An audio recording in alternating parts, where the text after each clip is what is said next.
അടുത്തതായി നമുക്ക് വിശുദ്ധ കൊച്ചു ത്രേസ്യയുടെ വിശേഷങ്ങൾ ചോദിക്കാം. നമുക്കറിയാം, ആഗോള മിഷന്റെ മധ്യസ്ഥയാണ് വിശുദ്ധ കൊച്ചു ത്രേസ്യ.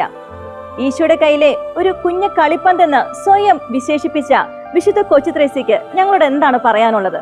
ഞാൻ ഏറെ ആഗ്രഹിച്ച് കാത്തിരുന്ന എൻ്റെ മരണദിനങ്ങളിലെ അനുഭവമാണ് ഞാൻ നിങ്ങളുമായി പങ്കുവയ്ക്കാൻ പോകുന്നത്. 24-ാം വയസ്സിൽ മരണക്കിടക്കയിൽ എൻ്റെ പ്രാണപ്രിയനിൽ എന്നേക്കുമായി ലയിച്ചു ചേരാനുള്ള തീവ്രമായ ആഗ്രഹത്തോടെ ഞാൻ ദിനങ്ങൾ തള്ളി നീക്കുകയായിരുന്നു.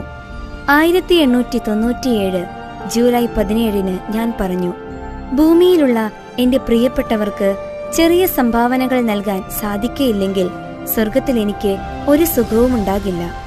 ഞാൻ തിരിച്ചു വരും. എൻ്റെ ദൗത്യം ആരംഭിക്കാൻ പോകുന്നതായി എനിക്ക് അനുഭവപ്പെടുന്നു. നല്ല ദൈവത്തെ ഞാൻ സ്നേഹിക്കുന്നതുപോലെ എല്ലാവരെയും കൊണ്ട് സ്നേഹിപ്പിക്കുന്നതിനും എൻ്റെ കൊച്ചു വഴി ആത്മാക്കളെ പഠിപ്പിക്കുന്നതിനുമുള്ള ദൗത്യം. നല്ല ദൈവം എൻ്റെ ആഗ്രഹങ്ങൾ അനുവദിക്കുന്ന പക്ഷം എൻ്റെ സ്വർഗ ജീവിതം ഞാൻ ലോകാവസാനം വരെയും ഭൂമിയിൽ ചെലവഴിക്കും. എൻ്റെ സ്വർഗ ജീവിതം ഭൂമിയിൽ നന്മ ചെയ്യുന്നതിനു വേണ്ടി വിനിയോഗിക്കാൻ ഞാൻ ആഗ്രഹിക്കുന്നു. മരണത്തോടടുത്ത ദിനങ്ങളിൽ ഞാൻ പറഞ്ഞു, നമ്മുടെ കർത്താവ് കുരിശിന്മേൽ മഹാവ്യസനത്തോടെയാണല്ലോ മരിച്ചത്. എന്നാൽ അവിടുത്തേത് സ്നേഹത്തിന്റെ ഏറ്റവും മനോഹരമായ മരണമായിരുന്നു. എനിക്ക് അനുഭവപ്പെട്ടുകൊണ്ടിരിക്കുന്നത് അതുതന്നെയാണെന്ന് തോന്നുന്നു. സെപ്റ്റംബർ 30 ഞാൻ പറഞ്ഞു, എൻ്റെ നല്ല ദൈവമേ, അവിടുന്ന് എത്രയോ നല്ലവനാണ്.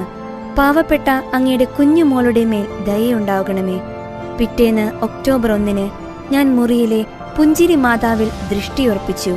കൈകളിൽ ക്രൂശിത രൂപം മുറുകെ പിടിച്ചിരുന്നു. ആ ക്രൂശിത രൂപത്തെ നോക്കി ഞാൻ പറഞ്ഞു, എൻ്റെ ദൈവമേ, ഞാൻ അങ്ങയെ സ്നേഹിക്കുന്നു.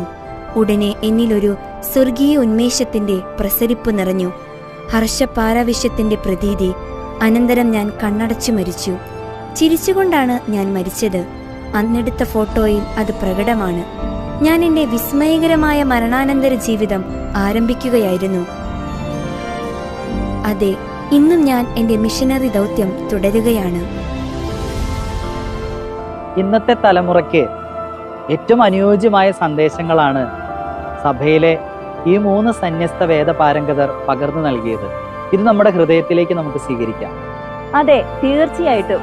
വിശുദ്ധ കൊച്ചു ത്രേസ്യയെ പറ്റി ചിന്തിക്കുമ്പോൾ നമുക്കെല്ലാവർക്കും ഓർമ്മ വരുന്നത് വിശുദ്ധിയുടെ വിശുദ്ധരായ മാതാപിതാക്കളെ കുറിച്ചാണ്. അടുത്തതായി നമുക്ക് അവരുടെ അടുത്തേക്ക് പോയാലോ? പോകാം. നമുക്ക് നമ്മുടെ വിശുദ്ധ കൊച്ചു ത്രേസ്യയെ നമ്മുടെ കൂടെ കൊണ്ടുപോകാം. അപ്പോൾ നമുക്ക് നമ്മുടെ പ്രേക്ഷകരെ ഒരേ ഫ്രെയിമിൽ ഈ വിശുദ്ധ കുടുംബത്തെ ഒന്ന് പരിചയപ്പെടുത്താലോ?